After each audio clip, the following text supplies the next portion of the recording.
Hello दोस्तों, कैसे हो आप सब। हमारे ट्रेसिंग ओरिजिन्स यूट्यूब चैनल पर आपका बहुत बहुत स्वागत है। तो आज हम बात करेंगे एक ऐसे अद्भुत और रहस्यमय मंदिर के बारे में जो आज भी लोगों को हैरान कर देता है। ये दुनिया का सबसे बड़ा मोनोलिथिक रॉक स्ट्रक्चर है। इसका मतलब इसे सिर्फ एक चट्टान को तराश कर बनाया गया था। तो दोस्तों, इसके आर्किटेक्चर और कहानी को डिटेल में जानने के लिए अंत तक जरूर बने रहिएगा।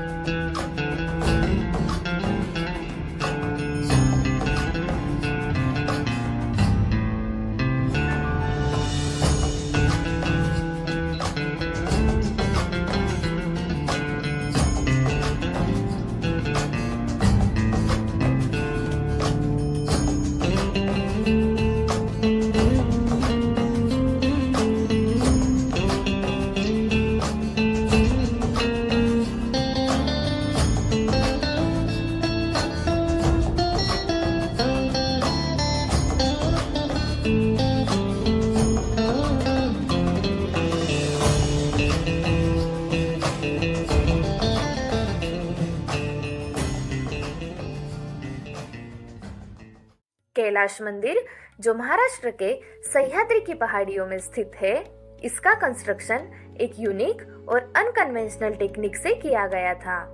इसका आकार लगभग 300 फीट लंबा और 175 फीट चौड़ा है। इसको 100 फीट ऊंचे चट्टान से तराशा गया था। इसको 4 हिस्सों में बांटा गया है: एंट्रेंस, मंडप, नंदी मंडप और मुख्य गर्भगृह। इसकी कंस्ट्रक्शन टेक्निक और डिजाइन इसे बाकी मंदिरों से अलग बनाती है। यहाँ एक खास बात है, कैलाश मंदिर को ऊपर से नीचे तक तराशा गया है। हाँ, आपने सही सुना। जनरली किसी भी स्ट्रक्चर का कंस्ट्रक्शन नीचे से लेकर फिर ऊपर तक किया जाता है, पर इसका कंस्ट्रक्शन नीचे से ऊपर की बजाय ऊपर से नीचे किया गया। और ये सब बस कुछ सिंपल टूल्स जैसे छलनी और हथौड़ों के सहारे किया गया था। इस मंदिर का निर्माण 7000 मजदूरों द्वारा 18 वर्षों तक चला था। इस बात पर विश्वास कर पाना बेहद मुश्किल है कि इतने कम समय में बिना किसी मशीन के इतनी कुशल कलाकृति कैसे बनाई गई। आज भी ये देखकर हर कोई हैरान हो जाता है कि ऐसे इंट्रिकेट कार्विंग्स बिना मॉडर्न टेक्नोलॉजी के कैसे किए गए।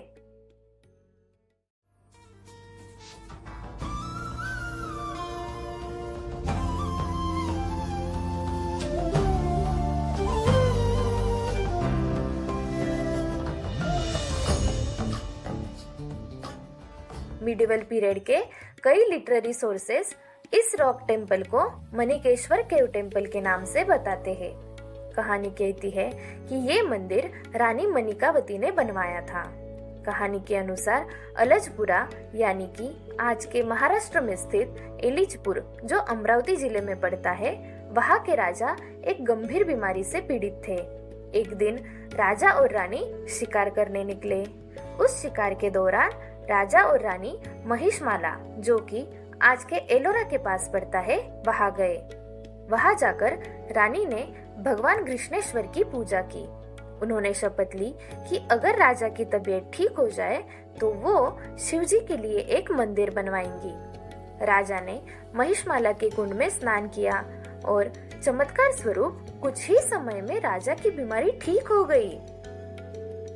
इस रिकवरी के बाद रानी ने तुरंत मंदिर के कंस्ट्रक्शन की शुरुआत करने की मांग रखी। उन्होंने डिसाइड किया कि वो तब तक व्रत करेगी जब तक मंदिर का शिखर देख ना लेती। मगर कोई भी कारीगर इतने कठिन कार्य को करने के लिए तैयार नहीं था। तब पैठन की कोकासा ने इस चैलेंज को एक्सेप्ट किया और कहा कि 1 हफ्ते में रानी को शिखर का दर्शन वो करवा देंगे। कोकासा और उनकी टीम ने मंदिर को ऊपर से नीचे तराशना शुरू किया और शिखर के कंस्ट्रक्शन को जल्दी पूरा कर दिया।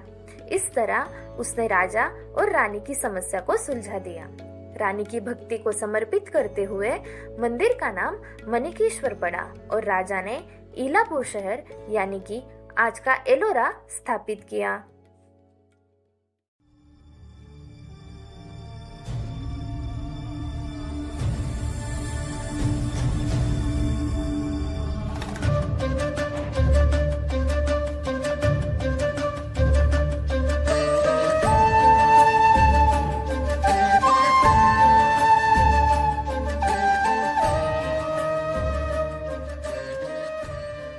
हिस्टोरिकल रिसोर्सेस के अनुसार ये मंदिर 8वीं सदी में राष्ट्रकूट वंश के राजा कृष्णा प्रथम ने बनवाया था, जो भगवान शिव जी को समर्पित किया है। इस मंदिर के परिसर में हमें एक हॉल, स्तंभ, गलियां और कई शिल्प दिखाई देते हैं। इसके प्रवेश द्वार पर एक बड़े हाथी का शिल्प और नंदी मंडप दिखाई देते हैं। मंदिर की दीवारों पर आपको हिंदू माइथोलॉजी के सीन्स देखने को मिलेंगे, जैसे रामायण और महाभारत की कथाएं। विद्वानों के अनुसार इस मंदिर की संरचना मनुष्य के जीवन की यात्रा को दर्शाती है, माया से अध्यात्म की ओर तथा भौतिक सुखों से मोक्ष की ओर ले जाने वाली यात्रा। मंदिर का गोपुरम एक ट्रांजिशन को दर्शाता है, मानवीय संसार से पवित्र क्षेत्र तक ले जाने वाला। एक मंडप से दूसरे मंडप तक जाने पर उसका साइज और स्पेस कम होते दिखाई देते हैं। वहाँ की लाइट भी डिम हो जाती है।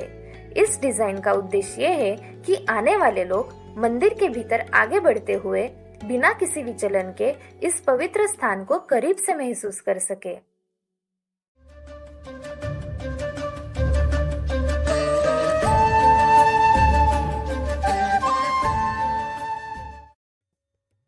कैलाश मंदिर के नीचे कुछ छिपी हुई गुफाएं भी है, जो एक रहस्य के रूप में पेश आती है।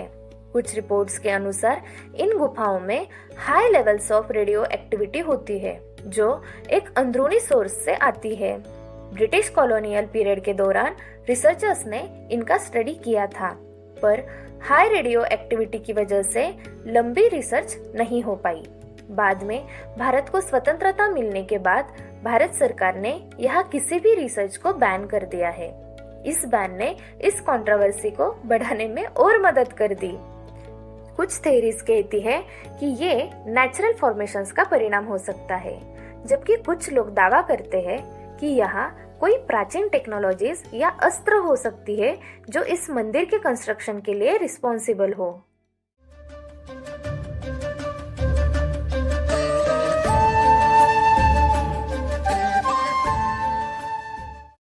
ऐसा कहा जाता है कि इतनी सुंदर कलाकृति के निर्माण में एलियंस का हाथ हो सकता है, पर क्या ये थ्योरीज प्राचीन भारतीय कारीगरों की प्रतिभा और निर्माण कला का अपमान नहीं है? राष्ट्रकूट राजा कृष्णा प्रथम द्वारा उस समय भारी मात्रा में आर्ट, आर्किटेक्चर और बड़े बड़े विद्वानों को प्रमोट किया गया था। इंडिया उस टाइम मैथमेटिक्स, एस्ट्रोनॉमी और मेटल वर्क जैसी कई चीजों में दुनिया से बहुत आगे निकल चुका था। तो ऐसी अद्भुत कलाकृति जो हमारे पूर्वजों की कला बुद्धि की साक्ष्य है, उसे एलियंस ने बनाया है, ये कहना उनकी कला और प्रतिभा पर अन्याय नहीं है। ये मंदिर हमारे पूर्वजों के सांस्कृतिक तथा वैचारिक क्षमता का प्रतिबिंब है, न कि एलियंस के काम का।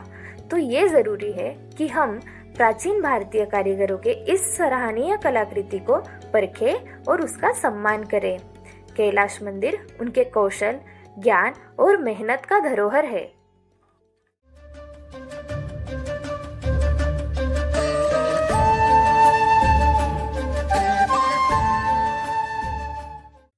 कुछ इंस्क्रिप्शंस एलिचपुर के राजा को कृष्णा प्रथम से जोड़ते हैं, लेकिन कंस्ट्रक्शन की पूरी कहानी क्लियर नहीं हो पाती।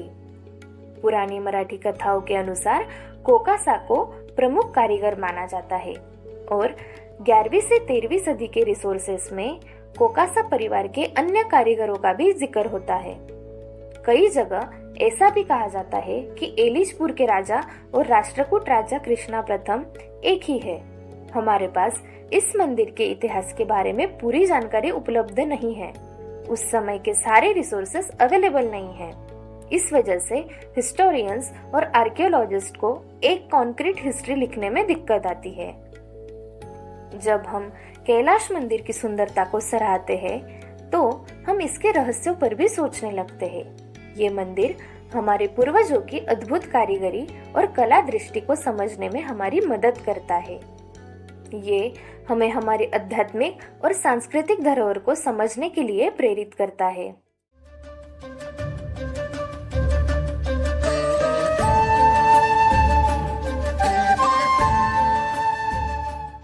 सन 1983 में इसे भारत का पहला यूनेस्को वर्ल्ड हेरिटेज साइट का टैग मिला, जिससे देश विदेश के लोग इस अद्भुत संरचना को देखने भारत आने लगे। टूरिज्म सेक्टर देश के सबसे तेज गति से विकास करते आर्थिक क्षेत्रों में से एक है। भारत की G20 अध्यक्षता और इंडिया @75 आजादी का अमृत महोत्सव, इसके परिदृश्य में मिनिस्ट्री ऑफ टूरिज्म द्वारा इंटरनेशनल टूरिज्म को प्रमोट करने के लिए वर्ष 2023 को विजिट इंडिया ईयर घोषित किया गया था। डिपार्टमेंट ऑफ स्टैटिस्टिक्स रिसर्च के द्वारा दी गई रिपोर्ट के अनुसार वर्ल्ड फेमस एलोरा की गुफाएं, जो हिंदू, बुद्धिज्म और जैनिज्म मोन्यूमेंट्स को दर्शाती है, वो 2023 में सबसे ज्यादा विजिट की जाने वाली गुफाएं रही है। तो दोस्तों, आज की वीडियो में बस इतना ही। अगर आपको ये वीडियो पसंद आई हो तो लाइक, कमेंट, शेयर और सब्सक्राइब जरूर करें। अपने थॉट्स और क्वेश्चंस नीचे कमेंट्स में लिखना ना भूलें। अगली बार मिलते हैं एक नए एडवेंचर के साथ। तब तक के लिए नमस्कार।